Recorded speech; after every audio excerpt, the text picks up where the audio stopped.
தற்செயல் அப்படின்னா என்ன? நாம் நினைக்கக்கூடிய தற்செயல் எல்லாம் உண்மையிலே வெறும் தற்செயல் தானே. ஆச்சரியமாக இருக்கு என்னன்னா, உலகம் எண்ணிக்கையற்ற தற்செயல்களால் நிரம்பியது. 1819 வருடத்துல புலி வேட்டையாடுறதுக்காக பிரிட்டிஷ்காரங்களோட ஒரு டீம் காட்டுக்குள்ள போனாங்க. இந்த புலி வேட்டையாடுறதுல ரொம்ப பெரிய ஆள் யாரு அப்படின்னா ஜான் ஸ்மித் அப்படின்னு. அவர் ஒரு பிரிட்டிஷ்காரர். அவருக்கு புலி வேட்டையாடுறது பிடிக்கும். அவர் தன்னோட குழுவினரோட அந்த வேட்டைக்கு போயிட்டு இருக்கும்போது ஒரு புலி ஏதோ காட்டுக்குள்ளாடி மரங்களுக்கு இடையில ஓடுறதை பார்க்குறோம். துரத்திட்டு போறாரு. அது அந்த புலி எங்க போகுதுன்னே தெரியல. இவர் துரத்திட்டே போனவர் ஒரு குகையினுடைய வாசலை பார்க்கிறாரு. அந்த குகைக்குள்ளதான் புலி போயிருக்குமோன்னு நினைச்சு உள்ள போறாரு. குகைக்குள்ளாடி போக முடியல, புதரடைஞ்சு போயிருக்கிறார் குகை. உள்ளுக்குள்ளாடி ஆனா நீண்ட தூரம் போற மாதிரி தெரியுது. இவர் உடனே கூட வந்தவங்களை எல்லாம் கூப்பிட்டு இந்த குகைக்குள்ளாடி போறதுக்கு வழியை ஏற்பாடு பண்ணிருந்தாங்க. அங்க இருந்து அந்த ஆணலை எல்லாம் வெட்டி செதுக்கி இவரை உள்ள அழைச்சிட்டு போறாங்க. இவர் உள்ள போய் பார்த்து கண்டுபிடிச்சதுதான் அஜந்தா கோயில். இன்னைக்கு உலகமே பார்க்க இயக்கக்கூடிய அந்த அஜந்தா கொள்ளாடி பல வருடங்களாக அது யார் கண்ணிலையும் படாம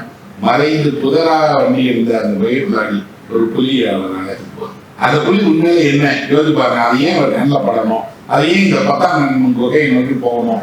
இவர் ஏன் பின்னாடி போகணும்? இவர் உள்ள போய் பார்க்கும் போது இவர் அடைஞ்ச வியப்புக்கு அளவே இல்லை. என்ன அப்படின்னா, மிகப்பெரிய பௌத்த ஓவியங்களை, புத்தரோட சிலையை, அந்த அஜந்தாவுக்கு நீங்க போயிருந்தீங்கன்னா தெரியும், அது மிகப்பெரிய ஒரு கலை பொக்கிஷம். ஒரு லாட வடிவத்தில் இருக்கக்கூடிய அந்த குகை அடுக்குகளுக்குள்ளாடி அவ்வளவு கலையினுடைய பேரழகு அங்க உருவாக்கப்பட்டது. அவர் முதலாக அதை என்ன பண்றாரு அப்படின்னா, ஒரு பந்த வெளிச்சத்துல பாக்குறாரு. அதை படிக்கும் போதே அந்த காட்சி நம்ம கண்ணில் தெரியுது. என்ன அப்படின்னா, ஒரு பந்தத்தை கையில ஏந்திட்டு ஜான் ஸ்மித் முதல்ல அஜந்தா குகைக்குள்ளாடி போய் அந்த பந்த வெளிச்சத்தை உயர்த்தி பிடித்து பௌத்த ஓவியங்களை பார்த்தாரு இல்லையா, அந்த பிரமிப்பு இருக்குல்ல, அந்த பிரமிப்பு இத்தனை வருஷம், ஒரு 200 வருஷம் தாண்டி இன்னும் குறைவே.